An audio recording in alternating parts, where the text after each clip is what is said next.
A Ugandan court has issued an arrest warrant for Kakwenza Rukirabashaija, an award-winning author who fled the country after being charged with insulting President Yoweri Museveni and his son, General Muhoozi Kinerugaba. VOA's Paul Ndiho spoke to Kakwenza Rukirabashaija. Some of the images used in this interview are graphic. Viewer discretion is advised. Kakwenza Rukirabashaija, welcome to Africa 54. Thank you so very much. First and foremost, how are you, and are you safe wherever you are? Yeah, I'm very safe. As long as I'm outside the jurisdiction of hyenas and crocodiles back in Uganda, I'm safe. The court in Uganda recently issued an arrest warrant for you. Your reaction? I don't know if such arrest warrant is international or whether it stops somewhere within the borders of Uganda, but I looked at it in disgust. First of all, the magistrate who issued it is being used by my tormentors, he's making a fool of himself by issuing such arrest warrants. When I applied for my passport that was in court's custody, the magistrate refused to give it to me. I decided to leave the country illegally. I'm getting medical attention I need. As far as the courts are concerned, they don't know you are out of the country because they have your passport, they have all your other documentation. How did you even leave the country in the first place? I left the country to save myself, for my life. When I came out of prison, I went to the hospital and the doctors in Uganda referred me to Europe to get extensive medical attention that I deserve. When I applied for my passport that was in court's custody, the magistrate refused to give it to me. He decided to side with my tormentors to kill me. He wanted me dead. The government of Uganda has denied that there was such a thing as you being tortured. In fact, one of my colleagues, Peter Clotty, who spoke to you right after you left the country, also spoke to President Yoweri Museveni about the torture claims, but the president denied those claims. He said that these were some rogue elements within the police force, within the security forces that perpetuate such crimes. Your reaction to that? He's not the right person to be talking about torture right now because he knows that it takes place. Even my first arrest in 2020 April, when I was being tortured in CMI, I met him physically, he himself. This third time last year in December, it was his son in charge of my torture. It was so embarrassing to see the army go live on TV saying that my scars that are all over my body, they are as a result of an accident, that it is a motor vehicle accident. You saw my back, how it is. How they are using bludgeons to hit my ankles to the extent they fractured them. They used pliers to pick flesh from my thighs, whips to mutilate my body. So you can, what excuse do they have? Who tortured me?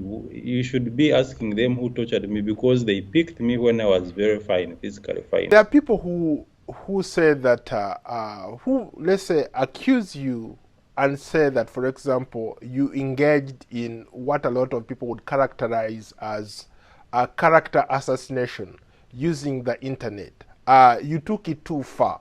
That maybe what happened to you was a result of you engaging in those personal attacks using, here they call it cybercrime, to go after the personality of somebody, to attack the personality of the president, the personality of the president's son, that maybe because of that you ended up finding yourself in this kind of situation.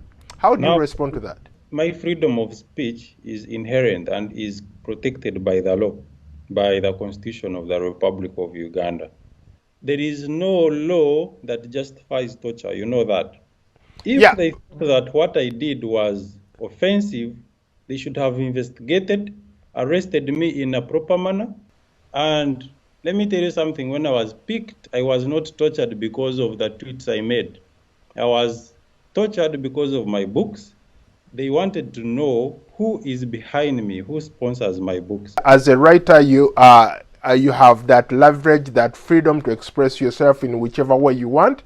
I could argue the same thing. I'm a journalist, but I cannot use this platform to do personal attacks. For example, here in the United States, recently, Kanye West, one of the superstars here in the United States, was banned from even performing at the Grammys because of what he said on the internet against Trevor Noah and against his ex-wife. The law clearly states that yes, you can express yourself, but there are certain things that you cannot do or say online. As much as we want to claim that there is freedom of expression, freedom of the press, but we have to have limits. Was he tortured? No, he was not tortured, but the law must be followed. If I say something offensive online, the law must be followed. You must issue our arrest warrant. You come and tell me the reason why you are arresting me. You take me to court and I defend myself. As journalists, as writers, as authors, we have a responsibility to our audiences. My take on this would be perhaps that you use something more nuanced, not being so direct to the extent that it gets you in trouble. Why should I expect any trouble because I've expressed myself? No, but there are two ways of expressing yourself. It goes beyond expressing yourself if you start naming names and doing some character assassination. My freedom of speech, I have told you, is protected by the law. Let them take me to court and the court decides that he used offensive language without first subjecting me to torture. Because subjecting me to torture, I raised that issue before court.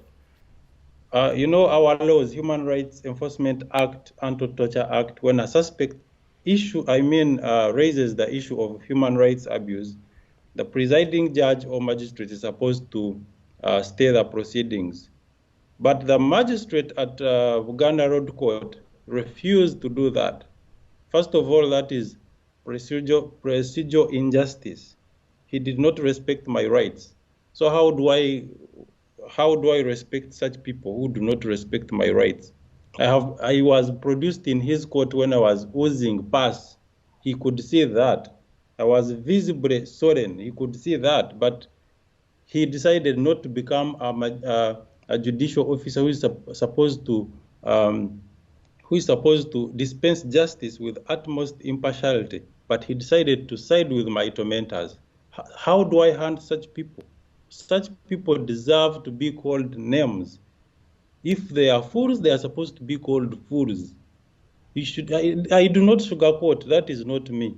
I don't sugarcoat. And there is no one who can stop me from calling them whatever I want to call them. I respect that. Thank you so much for your time. Thank you for giving me audience. I hope the interview is uncensored.